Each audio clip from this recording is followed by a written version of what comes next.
지난해였습니다. 부동산 땅 투기 의혹으로 논란을 일으킨 LH가 대대적인 혁신안을 발표한 지 지금 1년이 지났는데요. 최근 윤석열 정부는 LH 혁신안을 다시 선보겠다는 의지도 밝혔습니다.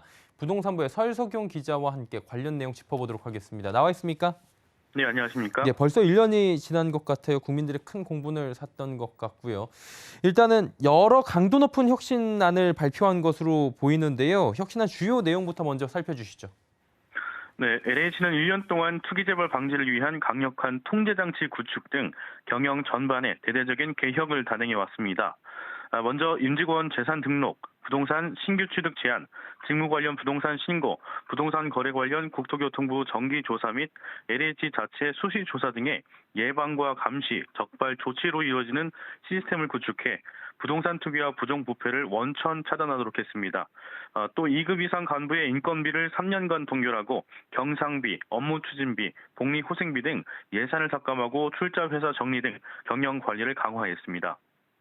예, 그리고 LH 내부 조직 인원도 축소했다고 하죠? 네, 그렇습니다.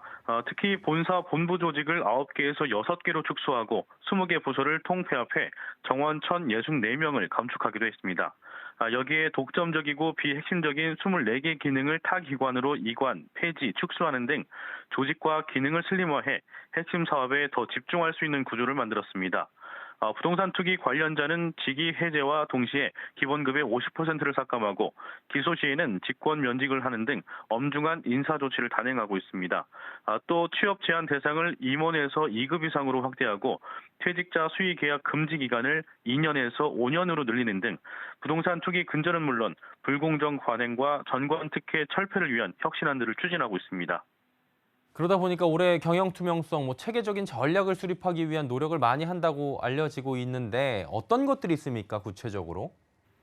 네, LH는 지난 2월 ESG 경영 원년을 선언하면서 사장 직속의 ESG 경영 전담 조직을 신설하는 등 ESG 경영 전략 체계를 마련했습니다.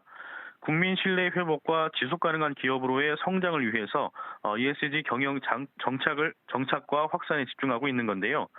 특히 지난해 출범한 LH 혁신위원회가 외부 전문가들의 참여를 통해 경영 투명성을 확보하는 데 크게 기여하고 있다는 평가를 받고 있습니다. 올해는 LH ESG 경영혁신위원회로 확대 개편해 기존의 혁신 총괄 기능에 ESG 경영을 위한 중추적인 역할까지 담당한다는 방침입니다. 그리고 최근 윤석열 정부에서 LH 혁신안을 대대적으로 선보겠다 이런 얘기가 나오고 있는 건데 정부 방침은 구체적으로 지금 어떻습니까? 일단 기존의 LH 혁신안은 문재인 정부에서 수립된 것으로 이를 전면 재검토한다는 의지로 보시면 될 것 같은데요. 특히 지난 정부에서 발표한 LH 혁신 방안 중 핵심이었던 LH 분사는 사실상 백지화가 유력합니다.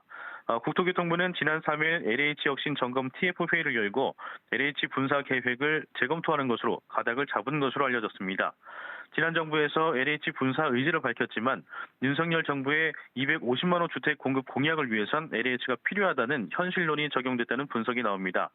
LH의 역할이 분명한 만큼 혁신 과정에서도 본연의 업무에 집중할 수 있도록 하면서 체질 개선을 이뤄내는 게 핵심인 셈인데요. 국토부는 올해 안에 LH 조직과 기능, 인력 등 조정안을 재차 마련해 발표할 계획이라고 밝혔습니다. LH 혁신안 발표 1년 그 후를 짚어봤습니다. 설석용 기자와 함께했습니다. 고맙습니다.